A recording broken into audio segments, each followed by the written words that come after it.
salteador de caminos o una leyenda.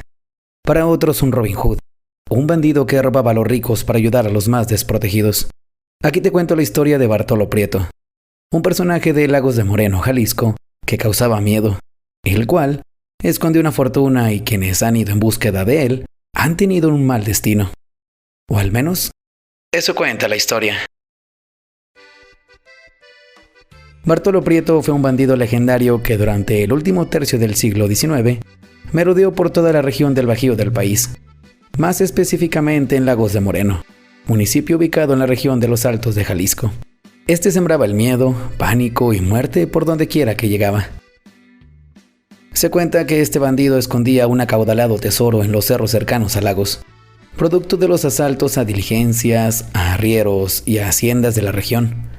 Así que después de su muerte, estos lugares son visitados por infinidad de gente. Esta riqueza ha sido buscada en sus alrededores, hasta con los aparatos más sofisticados. Los más versados en el secreto de la ubicación de la cueva de Bartolo Prieto dicen que solo puede verse la entrada de la cueva el 24 de agosto, día de San Bartolo, que según el decir de la gente, anda el diablo suelto. Pero no a todas horas, solo cuando los primeros rayos del amanecer, luego de cruzar las torres de la parroquia de la Asunción, se incrustan en los acantilados del Cerro de la Bola. El recuerdo que del bandido se tiene y de padres a hijos ha llegado hasta nosotros es variado. Para unos era un asesino desalmado, capaz de las más bajas acciones con tal de salirse con la suya. Para otros era el bandido desprendido que en más de alguna ocasión robó a los ricos para ayudar a los más pobres. Hay también quienes aseguran que antes de morir se arrepintió de sus fechorías y prometió visitar el santuario de San Juan de los Lagos. Manda que nunca cumplió. Por lo que muchos sanjuaneros, después que murió, juran haberlo visto, vestido de gamuza a la usanza chinaca y con su inseparable sombrero de copa alta. Dicen que camina al mismo paso que todos. La única diferencia, que sus pies no tocan el suelo. Se platica que en el año de 1870, Bartolo Prieto y sus secuaces llegaron a la hacienda del Salto de Zurita, ubicada en la Unión de San Antonio. Mataron al caporal, se robaron 4 caballos finísimos. Pasó un tiempo y luego los fueron a vender a la feria de San Juan de los Lagos. Una de las maneras más comunes de hacerse de fortuna era privar a personas. Las llevaban en sus caballos y los escondían. Luego pedían a sus familiares 1,000 pesos en oro a cambio de su vida. Sus presas más fáciles eran los arrieros que venían en los caminos reales. Armados, les salían por sorpresa. Cuando tenían piedad, solo los amarraban a los árboles y les quitaban las cargas que traían. Buscaban cosas de valor, dinero, metales, armas o parque. Pero cuando solo traían maíz y frijol, el producto lo repartían a los pobladores de las rancherías cercanas. Se dice que, en pocas palabras, con la presencia de Bartolo Prieto, la muerte cabalgaba por los caminos, colinas, cañadas y valles de Lagos de Moreno. Cuando era perseguido, siempre se hacía perdedizo entre los cerros al poniente de Lagos. Cerros que tenían varias entradas y salidas que le permitían escabullirse de sus perseguidores. En uno de estos cerros tenía una cueva en la que solo él y sus secuaces de confianza sabían dónde estaba y la forma de llegar a ella. Bartolo Prieto no traía muchos acompañantes, por lo que todos cabían en su escondite. Cueva que luego que murió el bandido, la gente la bautizó como la Cueva del Todo o Nada, porque antes de morir le dejó un escalofriante hechizo. Dicen que para que nadie diera con ese fabuloso tesoro, practicó en ella conjuros y encantamientos, de tal manera que quienes dieran con ella y quisieran tomar algo del tesoro, tenían que cargar con todo o de lo contrario, no podían llevarse ni una moneda. Y hasta corrían el peligro de quedarse encerrados en ella y hacer compañía a otros intrépidos buscatesoros ya convertidos en esqueletos porque nunca pudieron llevarse nada. Dicen que en la entrada de la cueva está la madriguera de una serpiente gigantesca que no permite que nadie se arrime al lugar. Dentro escondía armas, dinero y alimentos que le permitían subsistir por algún tiempo sin carecer de nada mientras dejaban de perseguirlos. Nadie se atrevía a caminar por aquellos parajes. Es más, ni el coyote osaba aullar por las noches, ni el tecolote andar por aquellos cerros.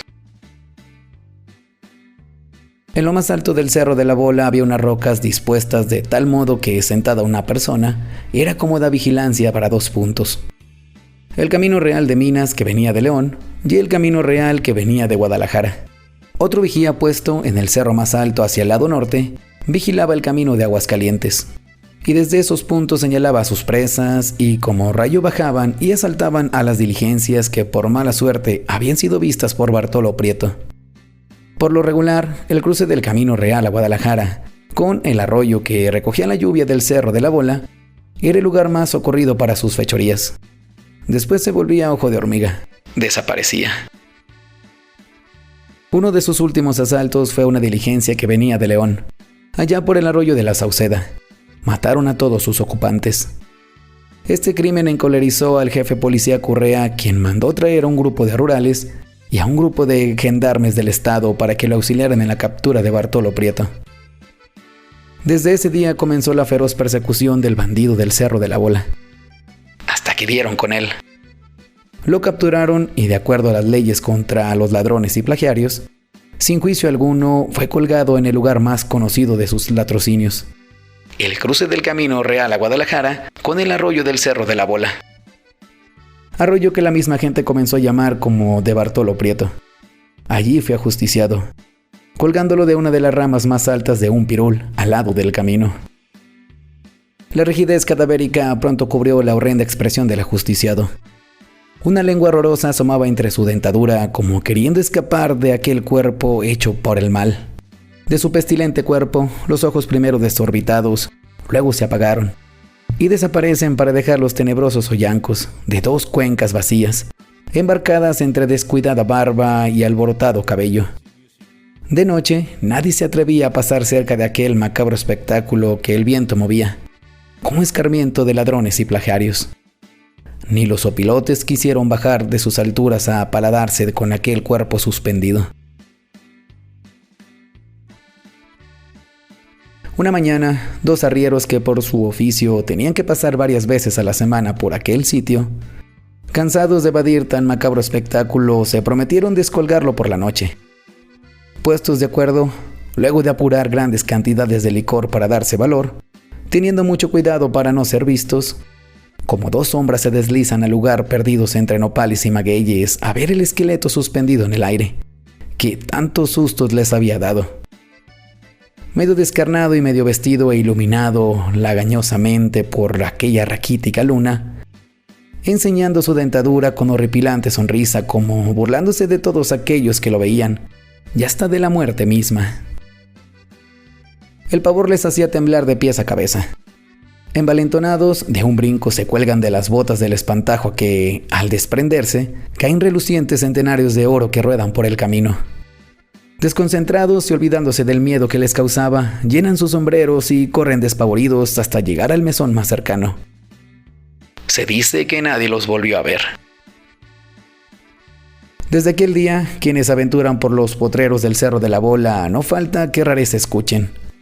Algunos dicen que sienten caer piedras a su lado, pero no ven ninguna. Otros, el sordo tropel de caballos que tiran una diligencia cuyo estrépito y chirridos se pierden entre los riscos de los cerros. Y esta fue la historia de Bartolo Prieto. Recuerde que si tienes más datos e información que abonen a esta historia, no olvides escribirlo en la parte de los comentarios. Siempre es excelente conocer más de estas historias. No nos queda más que agradecer a toda la audiencia. Recuerda que cada semana te presentamos una historia igual de interesante a esta. Así que no olvides suscribirte al canal para que no te pierdas ninguna de ellas. Búscanos también en Facebook y TikTok, ya que ya subimos más contenido como este. Te saluda Martín Santana. Nos escuchamos la próxima semana con otra historia de esas del México que se fue, ya que aún hay mucho que contar. O al menos, eso cuenta la historia.